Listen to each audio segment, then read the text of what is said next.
Hello everybody, I hope you are well. On Monday I set you a little exercise to go away and do some exploration. Initially it was to repeat the 2 foot back, 2 foot through swing, paying attention to the path of the club head and the orientation of the club face, just to get things tuned in again. Then you were going to go to full swings, and you probably would have to drop it down a notch, maybe do 50% effort. That doesn't mean to say it's a 50% speed, but 50% effort in the swing, and that would allow you to hopefully become aware of the path that the club was taking and where the club face was pointing, but more importantly to identify the low point of the swing. Was that occurring, well, we were using a tee, so before the tee, at the tee, or after the tee? After the tee being the target side of the tee.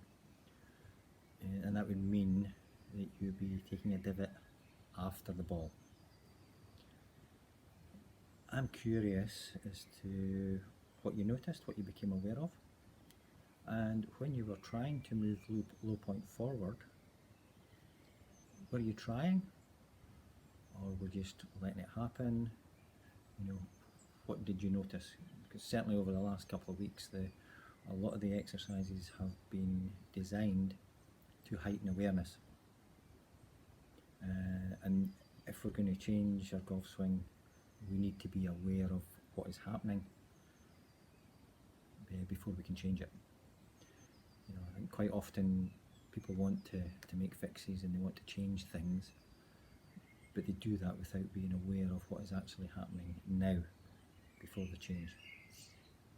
So awareness is really key. Okay.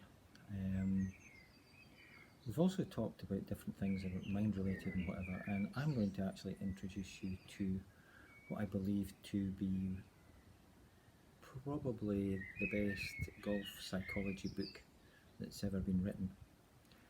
It's called The Inner Game of Golf, and it was written by Tim Gallwey, a former tennis player who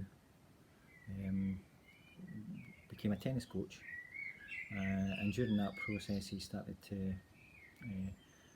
identify some ways of improving his pupils. He wrote The Inner Game of Tennis, and then some of the principles and concepts that he took from that he took into his own golf, and that ultimately led to him writing The Inner Game of Golf. And I think that was probably a good thing, because he was coming to golf as effectively a non-golfer.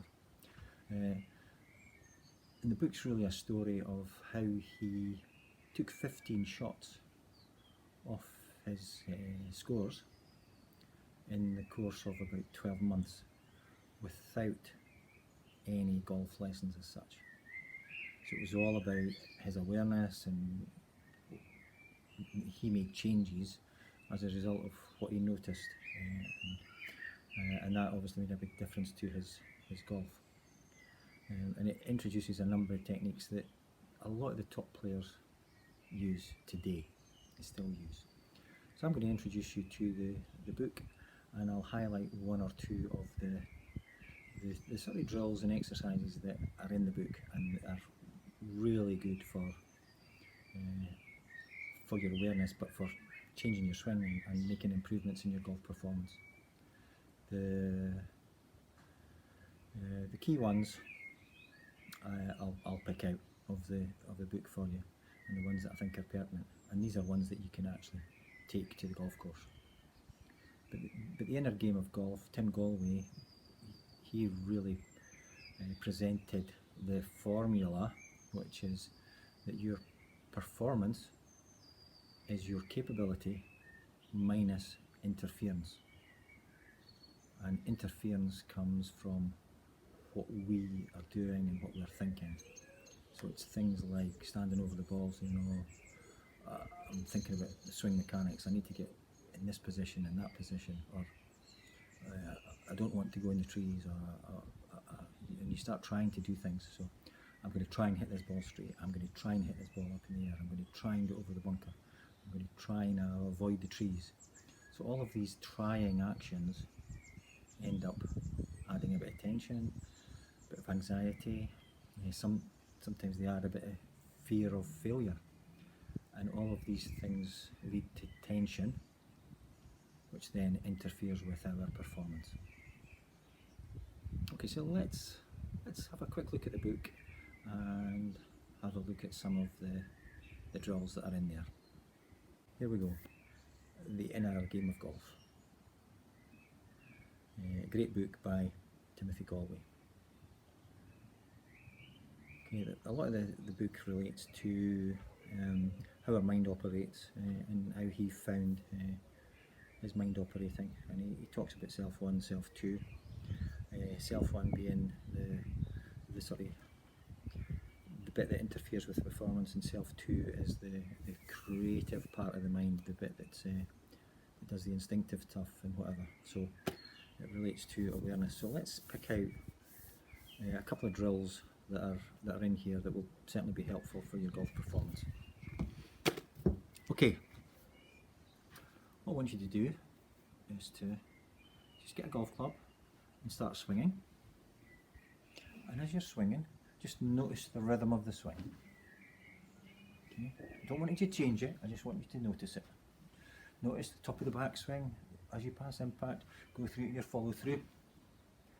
Okay, and as you're making that, just notice what that rhythm is like. Okay, if you hit balls, that's fine. If you're able to hit balls, notice what that rhythm is. Okay. Next stage is to hear that rhythm, and how we do that is we add some das. So I want you to say da when you're at the top of the backswing, da when you're at impact, and da when you're at your finish position. Okay, and so that would be da, da, da. Okay, da, da, da. And you might start to notice the rhythm of your swing, and you might hear the rhythm of your swing. And see if it's different with the da, da, das than when they're not there. It's not about changing the rhythm, it's just about you becoming aware of the rhythm that you have in your golf swing. Okay, see how you get on with that one.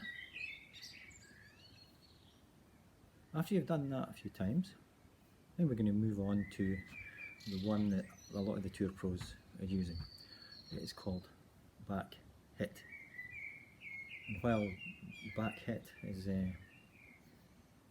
what you're focusing on, there's no room for any negative thoughts or interference thoughts. So back hit is quite simply back, and back to impact, it's hit. So back at the top of the backswing, hit, and then you'll go through to your finish. Okay, so it's back, hit, and say it out loud, see what you notice. You may notice some change in the tone of your voice. You may see or hear some tension. So you might hear it if there is tension there. So back, hit, see what you notice. It's not about perfectly timing the back and the hit. You might be saying it early, you might be saying it late, you might be saying it on time. The whole point of the exercise is to become aware of when you are saying it. So are you saying back, early, late, or on time? And are you saying hit, early, late, or on time? And is there any tension in the hit? Go and have some fun with that, and we'll have a little bit of a discussion about that on Friday. Take care. See you soon.